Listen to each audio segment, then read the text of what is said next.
ಸ್ನೇಹಿತರೆ ನಮಸ್ತೆ. ನೋಡಿ, ಇದು ಮನೆ ಹತ್ರನೇ ಒಂದು ಚಿಕ್ಕದಾಗಿ ಒಂದು ಕುರಿ ಫಾರ್ಮ್ ಮಾಡ್ಕೊಂಡವ್ರೆ. ಹೆಂಗೈತೆ ಅಂತ ತೋರಿಸ್ಕೊಂಡ್ಬಿಡ್ತೀನಿ. ಸ್ನೇಹಿತರೆ ನೋಡಿ, ಇದು ಮನೆ ಪಕ್ಕದಲ್ಲೇ ಒಂದು ಚಿಕ್ಕದಾಗೆ ಒಂದು 50-60 ಕುರಿ ಮೇಕೆಗಳನ್ನ ಸಾಕೋದಕ್ಕೆ ಅಂತ ಒಂದು ಪಕ್ಕದಲ್ಲಿ ಒಂದು ಶೆಡ್ ಮಾಡ್ಕೊಂಡವ್ರೆ. ನೋಡಿ ಎಷ್ಟು ಚೆನ್ನಾಗಿದೆ. ಇದೇ ಥರ ಮನೆ ಹತ್ರ ಖಾಲಿ ಜಾಗ ಇರತ್ತವ, ಚಿಕ್ಕದಾಗಿ ಒಂದು ನೀವೇ ಒಂದು ಮಾಡ್ಕೊಬೋದು. ನೋಡಿ, ಮಕ್ಕಳು ಓಡಾಡ್ಬೋದು, ಆ ಥರ ಮಾಡಿದ್ದಾರೆ. ನೋಡಿ, ಅದರಲ್ಲಿ ಪಾರ್ಟಿಷನ್ ಮಾಡೋರೆ. ಕೆಳಗಡೆ ಎಲ್ಲ ಮ್ಯಾಟ್ ಹಾಕ್ಬೋದಾಗಿತ್ತಲ್ಲ ಅಂತ ಕೇಳಿದೆ. ಮ್ಯಾಟ್ಗೆ ಒಂದು 500 ರೂಪಾಯಿ, ಅದಕ್ಕೆ ಜಾಸ್ತಿ ಖರ್ಚು ಬರುತ್ತೆ ಅಂತ ಅಂದ್ಬಿಟ್ಟು ಅದಕ್ಕೆ ದಿಬ್ಬೆನೆ ಹಾಕೋರೆ. ನೋಡಿ ಸ್ನೇಹಿತರೆ, ಇದು ಈ ಸಲ ಬಕ್ರೀದ್ ಹಬ್ಬದ ಮರಿ ಇದೊಂದು ಉಳಿಸ್ಕೊಂಡವ್ರೆ ಅವರೇ ದೇವ್ರ ಕಾರ್ಯಕ್ರಮ ಮಾಡೋಕ್ಕೆ ಅಂತ. ನೋಡಿ, ಇಲ್ಲಿ ಪುಟಾಣಿದೊಂದು ಮೇಕೆ ಮರಿ ಓಡಾಡ್ತೈತೆ. ನೋಡಿ, ಫುಲ್ ವೈಟ್ ಐತೆ, ಎಷ್ಟು ಚೆನ್ನಾಗೈತೆ ನೋಡಿ ಸ್ನೇಹಿತರೆ.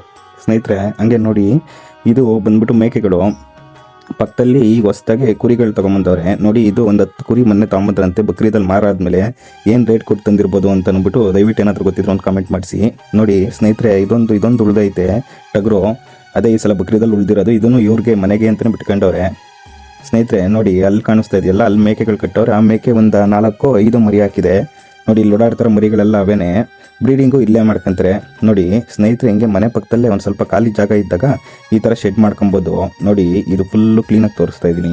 ನೋಡಿ ಸ್ನೇಹಿತರೆ, ಈ ಕಡೆ ಮೇಕೆ, ಮಧ್ಯದಲ್ಲಿ ಕುರಿ, ಆ ಕಡೆ ಬ್ರೀಡಿಂಗಿಗೆ ಈ ಥರ ಮಾಡ್ಕೊಂಡಿದ್ದಾರೆ. ಮೇಲ್ಗಡೆ ಮಿಕ್ಕಿರೋ ಪೈಪ್ಗಳನ್ನೆಲ್ಲ, ಡ್ರಿಪ್ ಪೈಪ್ಗಳೆಲ್ಲ ಮೇಲ್ಗಡೆ ಹಾಕೊಂಡವ್ರೆ.